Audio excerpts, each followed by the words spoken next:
garlic bread, and I made some breakfast sandwiches that we're going to put in the fridge. Breakfast sandwiches. Yes. And garlic bread. Okay. Well, over in the back, I am working on the Watermaker. And they have just a fantastic instruction booklet right here that comes with the Spectra Watermaker. It is pretty much everything you need to know. And the way you get this thing started is you go to the commissioning section. And the commissioning section goes through all the different processes and check if seacock is open, toggle switch and run auto, domestic water pressure is on, which it is. And then they said turn on the power to the system, and this is where things got interesting because I couldn't figure out how to turn it on. This screen right here would not turn on. It took me a little while to remember that that red knob underneath is the master for this. So you just had to turn that. I obviously turned it off when I left it, and now she's on. And it will prompt you. Was the system stored with chemicals? And you say yes, and then it goes through a like a 40-minute purge. So that's what we're doing right now. Didn't think it would be right to not do a deck walk around this, probably one of the best anchorages that we've ever had, and best towns. It's Beaulieu-sur-Mer. That is the marina for Beaulieu-sur-Mer. This is the marina for Cap de Ferrat, and it's only about a square mile in size, and it has everything. It has little shops, beautiful little patisseries, great restaurants, easy access to Monaco and Nice via a wonderful train, and you can walk anywhere here. So we just spent 3 to 4 days in this marina, and tomorrow we are headed off to Corsica, which is going to be, I guess, about a 100-mile sail. We're supposed to have some decent following winds. Why do you have to turn the gas on? Because we have a leak. Oh boy. Meanwhile, it's beautiful out. Let's see here. So I switched everything over to European, but this little gizmo right here still has a very slow leak. So we have to turn this on and off each time. Go ahead, hon. Okay, so that's a good sign right there. That's the Watermaker brine coming out. And as usual, through experience and some trial and error, I've found myself learning a lot about the Spectra Watermaker. And before I forget it, I'm gonna put it on video. So this is now after you've followed the directions for the winterization process. So you've done the propylene glycol flush, you've done all that, and then 11 months later, you come back to the boat and you say, how the hell do I bring this thing back online? You turn it on, you run it through the purge cycle. The purge cycle is going to take about an hour. During that entire purge cycle, your knob is actually on, it's actually open about a half turn. I just spoke to one of the reps, and he verified that that is indeed the way it's supposed to be. Then after you've done your purge and everything is finished on that end, what I did was I changed my filters. The filters are in the Hallberg Rassy 44 are in here in the master bathroom here. It's running right now, so it's a little noisy. So we have our 5 micron filter, we have our 20 micron filter, and we have our carbon filter. These come off easy. If you try and unscrew this thing, you're going to have a hell of a time getting it off like I did. What you need to do, I'll shut this so you can hear, what you need to do is you need to depressurize your water system. Turn off your flushing pump, open up your water faucet until it stops running, then you should be able to unscrew that a lot easier than I had a hell of a time getting that thing off. Now that you have new filters in here, Again, on the Hallberg Rassy, you're right under here is where your pump is. Where your high pressure pump is under there. And again, with the knob open, what Larry recommended from Emerald Harbor Marine, and he's a master at this, is just run it on manual for a couple hours. So you're bringing water into the boat, you're flushing it through the membrane, and you're flushing water off the boat. So all you're doing is flushing your membrane, getting all that propylene glycol off, because Nicole is going to taste that and she'll say, I don't want to taste that water. So that's what you need to do. A couple hours on the manual mode, that flushes the membrane. Then you hand tighten, just a gentle hand tighten of the high pressure knob on the high pressure pump. So I'm in the process of running this thing for, I'll run it for another hour or so, just to really flush that membrane out, and then we should be ready to make some water. It's like a ton of fish down there, but they don't mess with you when you're on the sun chill, right, Nicole? Right. Most of these power boaters will take off, and then the sailboats usually stick around for the night. Nicole made the claim that I have not had gin and tonic in the G&T seats. We're going to take care of that right now.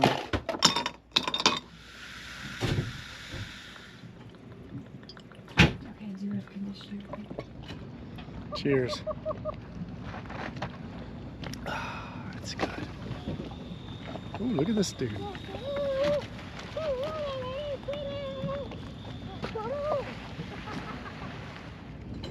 What a day. Wow, look at all that. Yeah, it's gross. Honey, what did you bring us? This is tuna salad with the tomato from the farmer's market on like a little unleavened cracker. Ooh, yummy. Looks delicious. Let's give this a try, huh? Yeah, hun, it's a light lunch tuna salad with a farmer's market tomato on a cracker. So good. We are leaving St. John, Cap de Ferrat, and Beaulieu-sur-Mer. We stayed there for 4 days. It was absolutely wonderful. One of our favorite places. But yeah, it looks like it's going to be a smooth, uneventful ride, hopefully. I don't know if you can hear the noise, but Nicole, like I said, she loves to clean. And she decided that she's gonna vacuum. We did get some. I'm sure you got. Well, I noticed this cruise ship behind us, and it reminded me of what happened to us in Monaco. And we had taken a cab down to the sort of the main Port Hercule of Monaco, and it just reminded me of, you know, what you don't want to do when you're cruising, and that is go somewhere where the cruise ship lets off. We arrived at Port Hercule, and I mean, it was just a crowded mob scene, and we were actually stranded. We could not get a cab, we couldn't get a ride. The streets were packed. The only way to get away from that, you know, cruising crowd was to literally go up a hill, and then we found some straggler cab that was able to take us to a train station to get us back to Beaulieu. Here we are, full sail, just ghosting along. Yeah, we finally got a little bit of wind. It's not huge. It's 9.2 knots, broad reach, 5.2, 5.3 knots of boat speed. It's just nice to turn the motor off.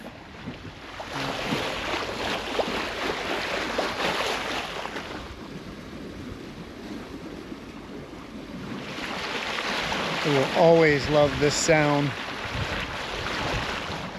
Not a ton of wind, but it's enough to get us going, and we're really in no hurry. We're projected to get to Corsica mainland around like 5 a.m., so we could do to lose some time here.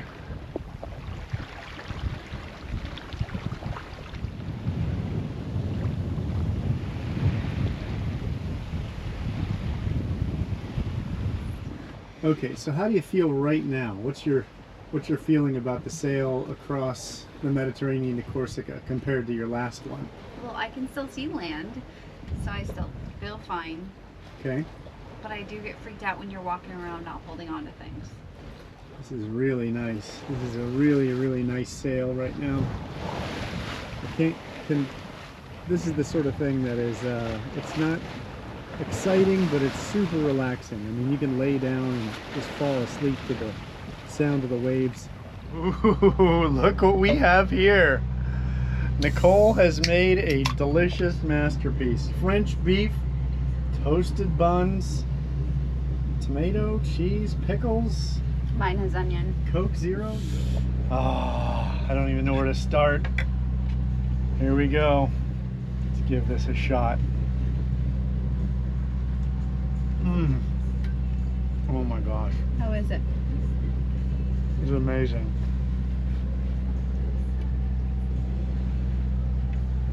Don't we need the napkin? Yep. Oh, that is really good.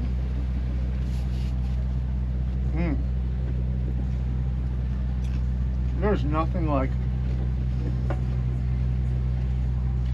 a meal at sea. It just tastes so much better. Well, it's nighttime. How you feeling? I'm okay. It's not that dark.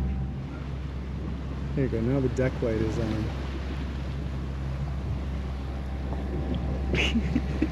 You hanging on to me? Yeah. And we are just now arriving. And as expected, there is an acceleration zone around the tip. So we've got full sail up now. Again, here's a good look at our finish as we round the Cape of Corsica, around the small island, and then just inside the traffic zone here as we head towards the Bay of Tamarone. My gosh, I hope this is visible, but we have a beautiful view from this anchorage of not only Jupiter and Venus, but also Capraria. It didn't seem like there was a ton to do at Tamarone Bay. There's more to do at the other one. What are you making here now? I'm going to be making like a hamburger helper. Oh, a gourmet hamburger helper. Yes. Very nice. And so we made it across to Corsica, which is fantastic. I'll just give you a quick look at Tamarone Bay. This is generally a common stopover, and indeed it was pretty packed when we arrived at like 5 a.m., 5:30. But we got the anchor down, we used the spotlight, found a patch of sand. The one thing I'll tell you is there are katabatic winds that come over these mountains, so we're probably looking at like 12, 15 knots of wind. Here's another boat coming in, but I let out about 40 meters of chain, 7 meters of depth. France. I mean, look at this. Unspoiled, beautiful territory right here. So, why not the Mediterranean? Why not? We had no intention of stopping here, but look at how beautiful this is. It's unbelievable, picturesque, the depth of the hills, and a nice little protected anchorage here. There's also a couple little, I guess, little beach bars. So Marina de Pietracorbera, and here's what it looks like on the map. And again, it's just right on the, we're just working our way down Corsica. Yeah, we got a ways to go. But I mean, all I can think about is the sound of music. The hills are This is officially like our favorite beach so far. I don't know what to say. This is paradise in Corsica. The backdrop behind you is as beautiful as they come, and and obviously the bay. When you get to look out at the gorgeous sailboats, especially the Hallberg Rassy 44 Breezy, this is just as beautiful as ever. Okay, we are leaving Pietracorbera, and this was a fantastic anchorage. I absolutely loved it. Really wonderful. We only had one thunderstorm that we had to sort of deal with at Anchorage, and this provided nice protection. So it's a very, very nice, quaint area. From what we understand, this whole town kind of shuts down in the winter. It's only a summer town, and everybody takes off otherwise. Now here we are. Sunset is near. It's 8:45 p.m. and you know, when you're going along the coast of Corsica, there is occasional mischief, and that one Casey picked up. I'm guessing that's just a fishing buoy. It's a cooler with a buoy on it, yeah. So I'm not sure if it's actually a thermal wind or if it's a prevailing wind, but I've got a beautiful just offshore wind right now, 10 knots, and we are doing 6 knots of boat speed, and it's a beam reach. But it's always nice to be able to turn the motor off on a longer passage like this. Save some gas, and it's so peaceful. But it is 2 a.m. Everyone's asleep.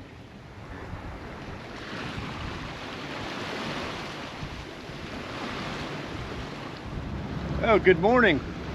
We made it down to southern Corsica here. We're right near Porto Vecchio. We tried oh gosh. Good morning. We made it down to southern part of Corsica, and right now we are headed towards a little anchorage just prior to Porto Vecchio. It's called Cipriano, but in any case, this is the view. We're having our morning coffee. Nicole's on her phone. Everywhere along the coast we see these little not concrete, but stone garrisons. And I did a little bit of research on those. Those little stone garrisons were made in like the 1500s to defend against raids from the Barbary corsairs. And they actually inspired some of the British garrisons that were built later in the early 1800s. But it's kind of cool. Every few miles you see these concrete structures, and I guess they would, you know, light a fire or whatever and signal, and it would alert the whole coast that, hey, the bad guys are coming. Yes, we are motoring. We had 2 really good hours of just beautiful sailing from 2 a.m. until 4:30 a.m. and then the wind just died. And here's the approach to the Bay de San Cipriano. We want to pass by this little island and then swing in here. It looks like depths are good. The little red circles are just other sailboats, so we'll, you know, find a spot to anchor. We do have a shallow spot right here in the center. We draw 2.1, so we don't want to go near there. I think I'd be happy, you know, right around here somewhere, or, you know, somewhere in the middle where it's a little bit deeper, maybe where these guys are. There may be some room. All right, this was Anchorage, San Cipriani. What'd you think of it? Terrible. Yeah, this one sucked. We're leaving. It's like so rough. We are going an hour away to Plage Palombaggia. Plage Palombaggia. Nicole and Maddie are on their phones. It's a nice chill ride, and we are leaving the Plage de Palombaggia. Oh shit.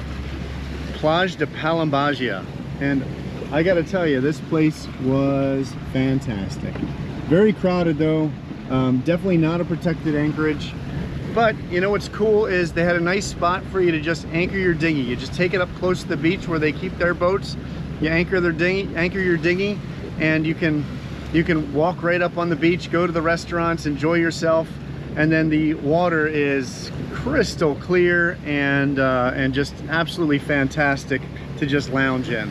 And then we just dinghied back to the boat. We're headed to Porto Vecchio now, so we're kind of backtracking a little bit, and the reason for that is just to get a fuel stop.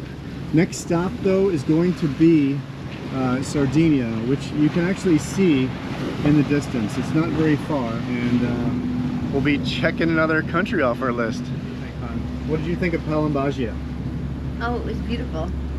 The water was so clear. The sand was so soft on my toes. I loved the beach club. Yes. Your toes? What do you think, Case? It was great. I'm excited to get to Porto Vecchio and then Porto Cervo soon after. Yep. So what I will tell you is the maps and everything is completely wrong because they are dredging and enlarging this marina. It looks like it's going to be gigantic. The channel is very narrow to get in there, but there was actually plenty of depth. We draw exactly 2.1 meters, and the fuel dock is no longer inside the marina. It's basically to the left of the marina as you're going down the channel. You really can't miss it. If you have binoculars, you'll see the pumps, and it is busy. But the guys working the fuel pontoons there are very good, and they got us linked up. They had ropes ready, and we were tied up and fueled up in no time. The thing is, they did not have any berths inside of the Porto Vecchio marina, so the fellows at the fuel dock said, hey, you know what, just anchor right there in the harbor. It's not a swimming harbor, but you know what, we got a spot and we can dinghy in and enjoy the town tonight.